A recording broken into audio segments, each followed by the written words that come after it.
श्री शिवाय नमस्तुभ्यम। दोस्तों, पूज्य गुरु जी ने अभी अपनी 4-5 दिन पहले शिव महापुराण की कथा में बताया था कि अधिक मास की अमावस्या की तिथि 16 अगस्त को पड़ रही है और इस दिन आपको सिर्फ एक कनेर के पुष्प से एक ऐसा उपाय शिवलिंग में करना है जिससे महादेव के साथ साथ 33 करोड़ देवी देवता, यक्ष, गंधर्व और यहाँ तक कि पितृ भी आपके जीवन को धन संपत्ति वैभव से भर देंगे। आपके जीवन से दरिद्रता हमेशा के लिए समाप्त हो जाएगी। रुपए पैसों की दिक्कत आपके जीवन से सदैव के लिए समाप्त हो जाएगी। अगर आप एक एक रुपए के लिए भी परेशान हैं तो गुरुजी ने कहा कि हम यकीन दिलाते हैं कि आपका ये एक कनेर वाला उपाय आपके पूरे जीवन को बदल कर रख देगा। तो चलिए जानते हैं उस उपाय के बारे में, लेकिन उससे पहले एक प्रार्थना, अगर आप चैनल पर नए हैं तो कृपया चैनल को सब्सक्राइब अवश्य कर लें। देखिए, पूज्य गुरुजी ने कहा था कि 16 अगस्त अधिक मास का आखिरी दिवस है और ये अमावस्या की तिथि है। चूंकि 3 साल में ये आपको सिर्फ एक बार मौका मिलता है, इसलिए आपको ये उपाय करने से बिल्कुल भी नहीं चूकना चाहिए।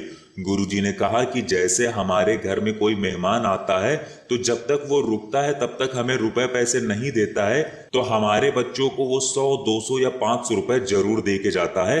ठीक वैसे ही जब ये अधिक मास की समाप्ति होगी और सावन की शुरुआत होगी तो ये अधिक मास जाते जाते हमारे जीवन को सुख, समृद्धि और धन से पूरी तरह से भर देगा। हमारे जीवन से हमेशा के लिए धन की कमी को दूर कर देगा।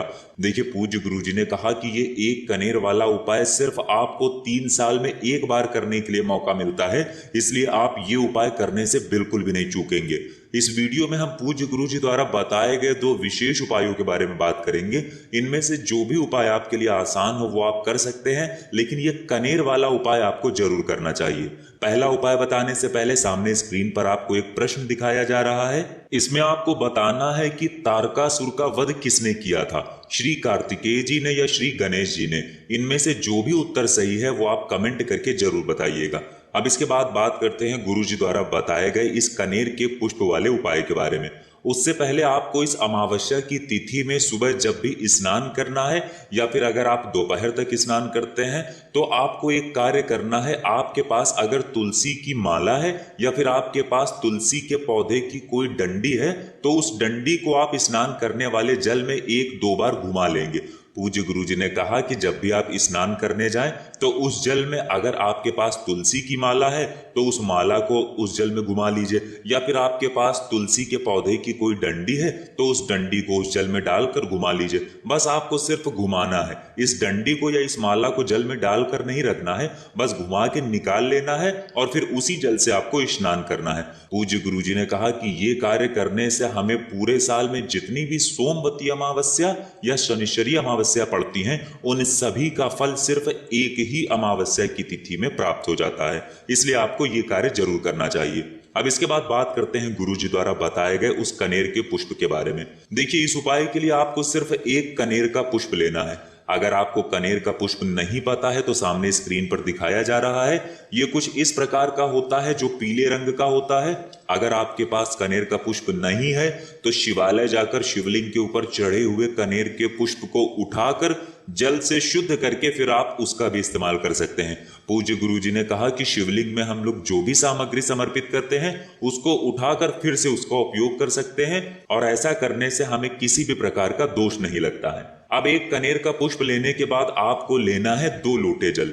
देखिए, पूज्य गुरुजी ने अभी अपनी शिव महापुराण की कथा में बताया है कि पूरे साल आप 1 लोटा जल शिवलिंग में समर्पित करिए, लेकिन सावन के महीने में आप 2 लोटा जल शिवलिंग में जरूर समर्पित किया करिए। लेकिन अगर आप सावन के महीने में 2 लोटा जल समर्पित नहीं कर पाते हैं तो इस अमावस्या की तिथि में बिल्कुल भी मत चूकिएगा। आप 2 लोटा जल ले लीजिएगा। लोटा आप चाहे तांबे का ले लीजिएगा, चाहे स्टील का ले लीजिएगा, जिस भी धातु का लोटा आपके पास हो वो लोटा आप ले लीजिएगा। बस आपको ध्यान रखना है कि आप अपने किचन से ही जल लीजिएगा। आपके किचन में आरओ, मटका, बाल्टी जो भी रखा हुआ है वहीं से आप ये 2 लोटा जल भर लीजिएगा और साथ ही साथ ये एक कनेर का पुष्प लेकर आपको पहुंच जाना है शिवालय। पूज्य गुरुजी के अनुसार सुबह से लेकर शाम तक किसी भी समय आप शिवालय जाकर इस सुंदर से उपाय को कर सकते हैं। अब देखिए, शिवालय पहुंचकर सबसे पहले आप जो एक कनेर का पुष्प लेकर गए हैं, वो कनेर का पुष्प शिवलिंग के ऊपर समर्पित कर देंगे और फिर उसके बाद जो 2 लोटा जल लेकर गए हैं, वो धीरे धीरे जल आपको शिवलिंग के ऊपर समर्पित करते जाना है और लगातार शिव महापुराण के मूल मंत्र श्री शिवाय नमस्तुभ्यम का स्मरण करते जाना है।